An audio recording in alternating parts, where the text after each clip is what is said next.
Hello viewers, welcome to my online class. I hope you are well by the grace of Almighty Allah. You know, this is Tariq Mahmud Khan, Assistant English Teacher, Shohit Academy School, Birpushia, Korotia, Tangai. Now, I will discuss transformation. This is the most important topic, especially নবম এবং দশম নং 6 তোমরা জানো নবম দশমের ইংরেজি দ্বিতীয় পত্রের ক্ষেত্রে 6 নংয়ের যে টপিকটা থাকে সেটা হলো চেঞ্জিং সেন্টেন্স ট্রান্সফরমেশন। ঠিক সেই ট্রান্সফরমেশনের একটা অংশ হচ্ছে সিম্পল কমপ্লেক্স কম্পাউন্ড। আমরা এর আগে হয়তো সিম্পল সেন্টেন্স সম্পর্কে, কমপ্লেক্স সেন্টেন্স সম্পর্কে, কম্পাউন্ড সেন্টেন্স সম্পর্কে অনেক কিছু আলোচনা করেছি। আজকে আমরা দেখব কিভাবে সিম্পল থেকে কমপ্লেক্স, কমপ্লেক্স থেকে কম্পাউন্ড করা যায়। তোমরা বোর্ডের দিকে লক্ষ্য করে দেখতে পারবে যে এখানে আমি 3টা পর্যায়ক্রমে লিখে দিয়েছি যে সিম্পল সেন্টেন্সকে কমপ্লেক্স, কমপ্লেক্সকে আবার কম্পাউন্ড, অথবা কম্পাউন্ডকে সিম্পল, কম্পাউন্ডকে কমপ্লেক্স কীভাবে করব আমরা।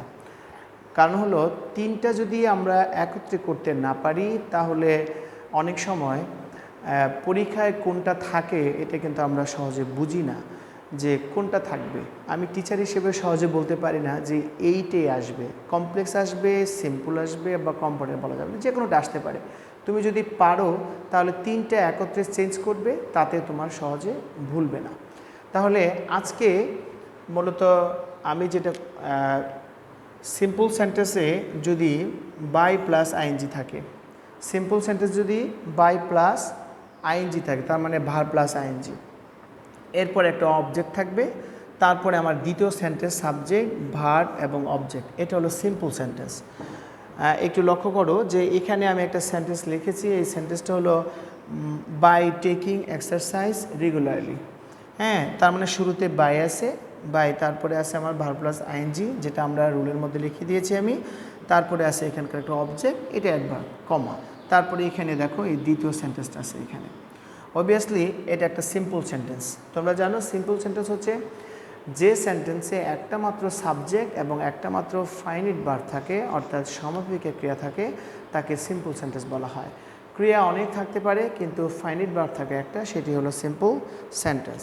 আমরা যদি এই সেন্টেন্সটা কমপ্লেক্স করতে চাই, এই সিম্পল সেন্টেন্সটা কমপ্লেক্স করতে চাই, তাহলে অবশ্যই শুরুতে আমরা ইফ দিব। কি দিব? ইফ। ইফের পরে দেখো এখানে কোনো সাবজেক্ট খুঁজে পাচ্ছি না, যেহেতু দ্বিতীয় অংশে সাবজেক্ট আছে, আমরা এই সাবজেক্টটাকে নিয়ে আসবো। ইফ ইউ, এরপরে বার প্লাস আইএনজি যে আছে, বাই প্লাস আইএনজি, সে বাই তুলে দিয়ে টেকিং সাথে শুধু আমরা টেক নিব, টেক। এরপর যে অংশটুকু আছে আমরা বসাই দিব, এক্সারসাইজ রেগুলারলি।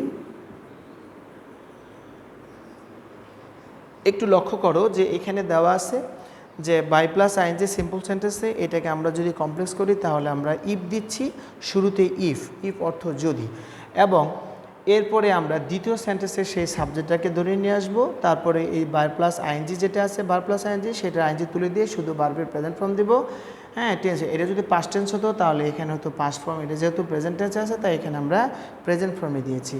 এরপরে যে বাকি অংশটুকু সেগুলো দিয়ে দেয়, এবং দ্বিতীয় অংশটা যা আছে তাই লিখে দাও, ইউ ক্যান বি ফিট। এবার এই সেন্টেন্সটাকে যদি আমরা কম্পাউন্ড করতে চাই, তার মানে তুমি কোনটা থেকে করবে বলো পরীক্ষায়? সিম্পল থেকে করবে না কমপ্লেক্স থেকে করবে? যেটাই করো না কেন তুমি একটু দেখতে পারো এখানে যে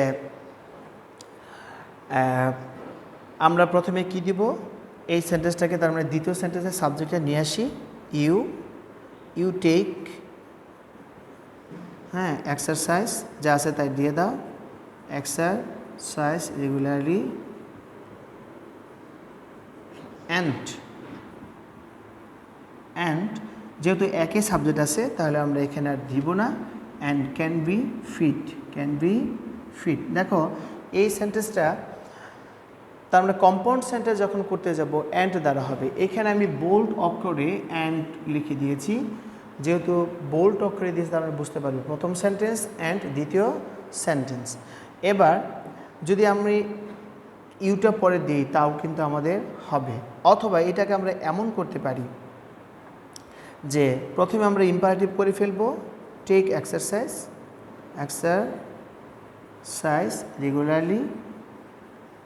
regularly and you can be fit. Dear students, you locate simple complex compound. Simple সেন্টেন্সে যদি বাই প্লাস আইএনজি থাকে তাহলে কমপ্লেক্স করলে শুরুতে ই প্লাস পজিটিভ সেন্টেন্স। সিম্পল সেন্টেন্সে বাই প্লাস আইএনজি থাকলে কমপ্লেক্স সেন্টেন্সে ই plus positive sentence. And compound করতে গেলে আমি যে সাবজেক্ট সেটাও রেখে দিতে পারবো, হ্যাঁ, অথবা যদি তুমি প্রথম অংশ ইউ থাকে, প্রথম অংশটা যদি সাবজেক্ট ইউ থাকে, হ্যাঁ, তাহলে কিন্তু আমরা সেটা ইম্পারেটিভও করে ফেলতে পারি।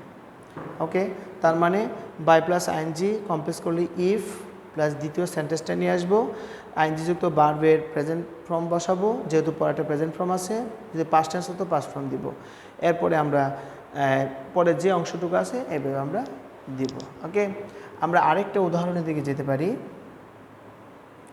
দ্বিতীয় উদাহরণ, by reading more and more, comma, we can acquire knowledge.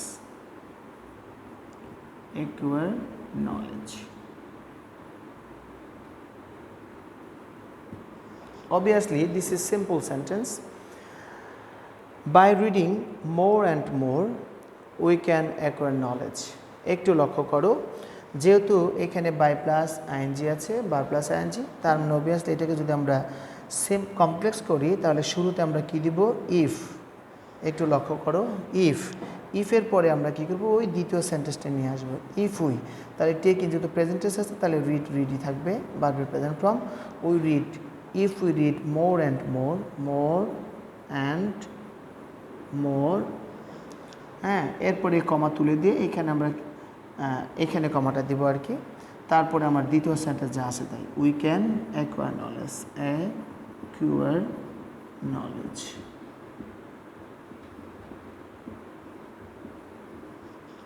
বাংলাটা কি দাঁড়ালো, if you read more and more, যদি আমরা বেশি বেশি পড়ি তবে উই ক্যান অ্যাকোয়ার নলেজ, তবে আমরা জ্ঞান অর্জন করতে পারি। এরপর আমরা যদি এটাকে কম্পাউন্ড করতে চাই, যেহেতু পজিটিভ সেন্টেন্সের দিকে আছে, তাহলে আমরা লিখব we read more and more, we read more and মোর, এই কমা তুলে দিয়ে আমরা এখানে একটা অ্যান্ড দিব, অ্যান্ড, হ্যাঁ, উই ক্যান অথবা শুধু ক্যান অ্যাকোয়ার নলেজ।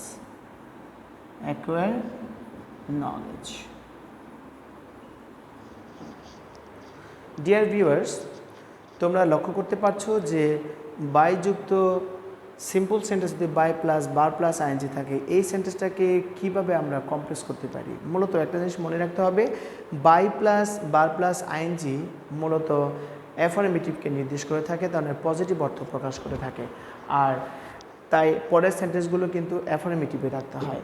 এবং এটাকে যদি আমরা কমপ্লেক্স করতে চাই তাহলে শুরুতে আমরা কি দিব, ইফের পরে আমরা সাবজেক্ট দিব এবং পজিটিভ ফর্ম রাখবো, আর দ্বিতীয় অংশ যেভাবে আছে ঠিক আমরা সেভাবেই রেখে দিব। আর এরপরে যদি আমরা কম্পাউন্ড করি তাহলে প্রথম যে অংশটা আমরা যেভাবে কমপ্লেক্সের ক্ষেত্রে সেন্টেন্স তৈরি করেছি সেই সেন্টেন্সটা তৈরি করব এবং দুটি বাক্যের মাঝখানে আমরা অ্যান্ড বসাবো, এরপর দ্বিতীয় যে সেন্টেন্সটা আছে ওই সেন্টেন্সটাকে আমরা বসিয়ে দেব। দেখা যাচ্ছে খুব সহজেই কিন্তু আমরা এই সিম্পল থেকে কমপ্লেক্স থেকে কম্পাউন্ড করতে পারছি। যদি পরীক্ষায় এখান থেকে কোনো একটা অংশ আমাদের যদি থাকে কম্পাউন্ড সেন্টেন্স, যদি থাকে কমপ্লেক্স সেন্টেন্স, এটাকে যদি সিম্পল করতে বলে তাহলে দেখবে অ্যান্ড দ্বারা যুক্ত যদি দুটি সেন্টেন্সের সাবজেক্ট একই হয় তাহলে প্রথম অংশ কিন্তু অবশ্যই তোমাকে বুঝে নিতে হবে যে সাবজেক্ট তুলে দিয়ে বাই প্লাস বার প্লাস আইএনজি বসাবো। তাহলে আমরা এই অংশটুকু রেখে দিই।